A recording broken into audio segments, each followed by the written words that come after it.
Most welcome दोस्तों, आप देख रहे हैं यूट्यूब चैनल अष्टांग हेल्थ केयर चिकित्सक सुरेंद्र कुमार मौर्य के साथ। आज हम इस वीडियो में बात करने वाले हैं टाइफस फीवर के विषय में। तो दोस्तों वीडियो के लास्ट तक बने रहिएगा। टाइफस बुखार यह एक प्रकार का भयंकर संक्रमण रोग होता है जो यूकालिप्सा से तथा गंदे वातावरण से फैलता है। इसीलिए इसे बंदी ग्रह ज्वर, यूकालिप्सा ज्वर, अकाम ज्वर, शिविर ज्वर आदि नामों से जाना जाता है। आचार्य रघुवीर प्रसाद जी ने इसे तांत्रिक ज्वर कहा है। इस प्रसार जुओं से ही होता है, अतः इसको यूकालिप्सा ज्वर कहा गया है। यह किसी भी आयु के स्त्री पुरुष को हो सकता है। यह रिकेट्सिया नामक जीवाणु के उपसर्ग से होने वाला ज्वर है, जिसमें तीव्र स्वरूप का संतत ज्वर, विशेष प्रकार के विस्फोट, अवसाद, नाड़ी संस्थान का क्षोभ आदि लक्षण उत्पन्न होते हैं। इस रोग का मुख्य उत्पादक कारक रिकेट्सिया जीवाणु है। यह इस उपसर्ग का प्रसार अनेक प्रकार के कीटों के द्वारा होता है। यह रोग एपिडेमिक के रूप में अधिक होता है। इसका संवहन शरीर यूका से तथा यूरो यूका से होता है।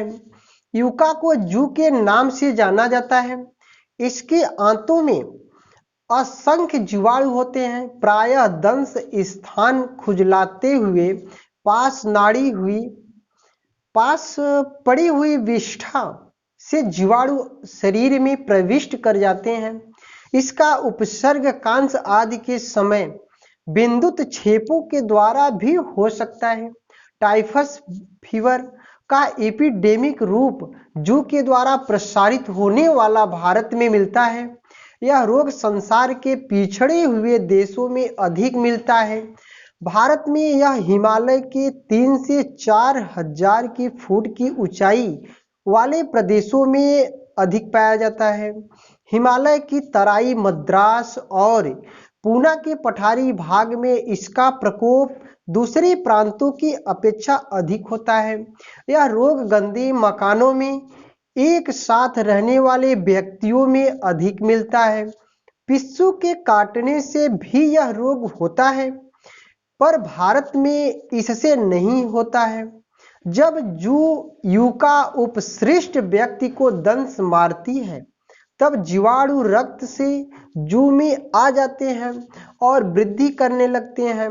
यह संक्रमित जू जब अन्य स्वस्थ व्यक्ति को काटती है, तब जीवाणु उस व्यक्ति के शरीर में जाकर रोग उत्पन्न करते हैं। इस प्रकार से रोग का प्रसार होता है।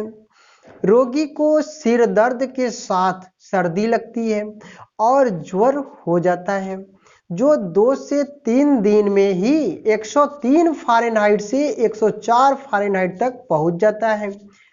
चौथे से 7वें दिन तक शरीर के विभिन्न भागों पर विशेष प्रकार के रैश प्रकट हो जाते हैं, जो रोग के दूसरे सप्ताह तक लुप्त हो जाते हैं।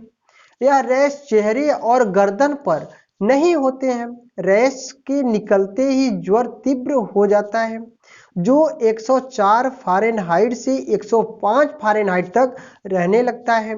आमतौर पर 13वें से 16वें दिन यह तेजी से उतरकर 24 से 36 घंटे में 4 से 5 डिग्री कम हो जाता है। नाड़ी कमजोर और तेज हो जाती है। मूत्र रुक जाता है। चेस्ट में बलगम इकट्ठा होने लगता है। यह रोग अक्सर घातक सिद्ध होता है और दूसरे सप्ताह के अंत में निमोनिया, कामा आदि विकारों के उत्पन्न हो जाने से रोगी की मृत्यु हो जाती है। कुछ रोगियों में लाल रक्त कणों का विनाश होने के कारण रक्ताल्पता भी उत्पन्न हो जाती है। हृदय दौर्बल्य, रक्तचाप की कमी, लो ब्लड प्रेशर आदि लक्षण उत्पन्न होते हैं। तिल्ली बढ़ जाती है, त्वचा का रंग पीला हो जाता है तथा उससे विशेष प्रकार की दुर्गंध आने लगती है। मूत्र की मात्रा कम हो जाती है। लस ग्रंथियां बढ़ जाती है, पर उनमें पीड़ा नहीं होती है। गंभीर स्वरूप के रोग में निमोनिया हो जाता है। एक आध बार रक्त कफ मिश्रित थूक भी आता है। रोग के प्रमुख लक्षणों में रोगी की कमजोरी, खांसी, सिर दर्द तथा वक्षशूल होता है। रोगी को एकाएक तीव्र ज्वर, प्रलाप, प्रतिस्याप जैसे लक्षण प्रकट होते हैं। बाद में कच्छाधड़ पर त्वक विस्फोट, रैश उत्पन्न होते हैं। इसके अतिरिक्त रोगी में रक्तचाप, न्यूनता, तिल्ली की वृद्धि मिलती है। ज्वर 10 से 12 दिन तक रहता है।